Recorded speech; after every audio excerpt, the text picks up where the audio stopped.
السلام علیکم ورحمت الله وبرکاتو. دوستانو، نن به زه تاسو ته د الله رب العزت د پاک نومونو چې هغه څلور نومونه دي، د هغې صفات، وظایف، کمالات، برکات به بیانوم. نو د دې مختلف وظایف دي او دې سره الله رب العزت مختلف حاجتونه پوره کوي. نو دې ته چې د سر نه واله تر اخره پورې غوږ ونیسئ نو ستاسو د مطلب خبره به دې کې راوځي. اول برته د یا جبارو چې الجبارو دی، د دې معنا ده د ټولو نه زبردست. نو څوک چې سحر او ماښام 206 ځل یا جبارو وایي نو الله رب العزت به دا د ظالمانو د ظلم نه او د قهر نه محفوظ ساتي. او که چېرته څوک د چاندۍ په ګوتمه کې یا جبارو نقش کی او دا په ګوته باندې د ښي لاس په دویمه ګوته باندې د کچۍ ګوته پسې دا په دې ګوته کې او دا ځان سره ګرځئ نو د خلکو په زړه کې به د هیبت او عزت پیدا شي.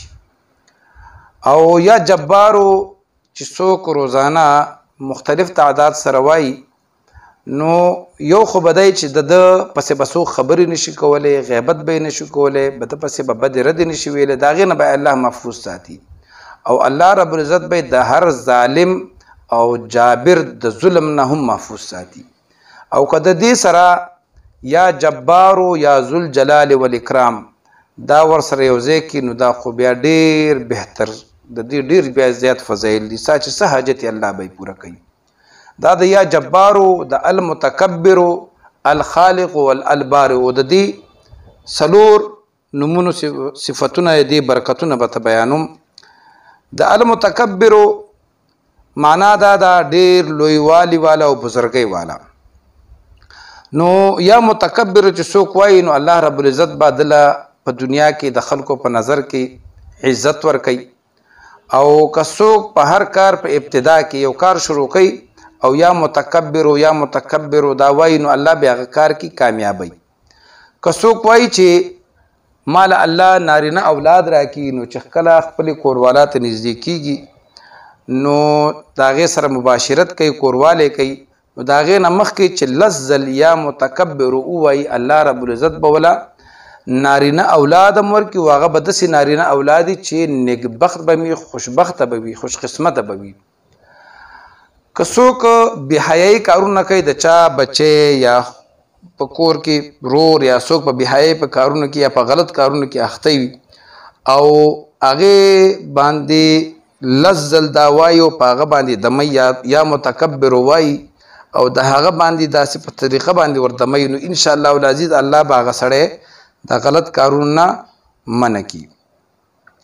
او دا تاسو ته مخکې ما ویل چې څه د کار شروع کې چې یا متکبر وایي نو هغه کار کې به رکاوټ نه راځي.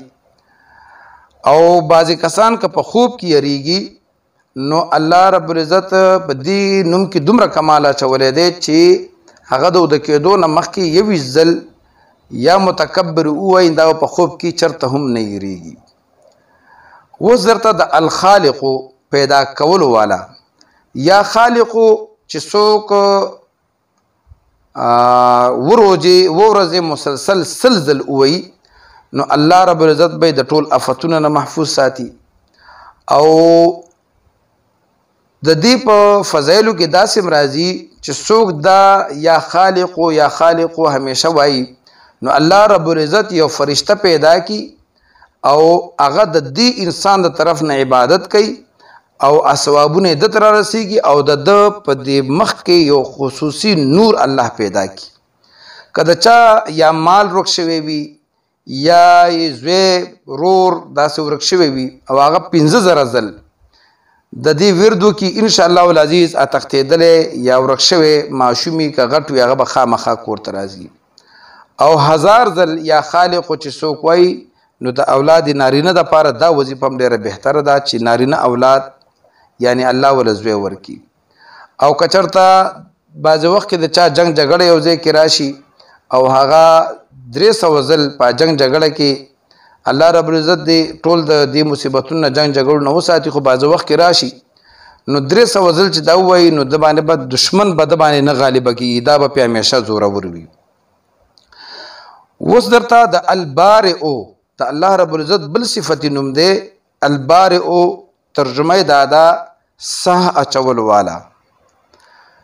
د دې خو اولنې صفت برکت دا دی که چېرته یو شنډې ښځه چې د هغې بچي نه کېږي و روجې ونیسي او په اوبو باندې روجه ماته کړي او د هغې نه پس 21 ځل البارئ المصور ووایي، انشاءالله العزیز که دا ښځه شنډې وي نو دله به الله پاک د حمل بم الله راولي او نارینه اولاد بوله الله ورکي. او که چېرته یو ډاکټر وي حکیم وي او البارئ دا همیشه وایي یا بارئ نو الله رب العزت به د په لاس کې شفا واچي. دا که ډاکټر وي حکیم وي چې خلکو علاج کوي نو یا بارئ چې پابندۍ سره وایي د په لاس کې به شفایي خلکو ته به دنه شفا میلاویږي. او که چېرته د هفتې په ورځ باندې دا څوک 100 ځل وایي نو الله رب العزت به د دې په بدله کې جنت الفردوس دله ورکي. او د هر مراد پوره کولو دپاره 244 ځل 244 مرتبه چې دا څوک وایي نو د ده چې څه په زړه کې څه مراد وي څه ارمان وي الله به یې هغه پوره کوي. نو دغه رنګې 2 ورځې چې څوک دا 100 ځل ووایي نو یو به الله رب العزت دا او د ده د کور خلک د هر قسم مرضونو نه ولا شفا ورکوي او هر قسم آفتونو نه مصیبتونو نه به ورته الله پاک امن ورکوي.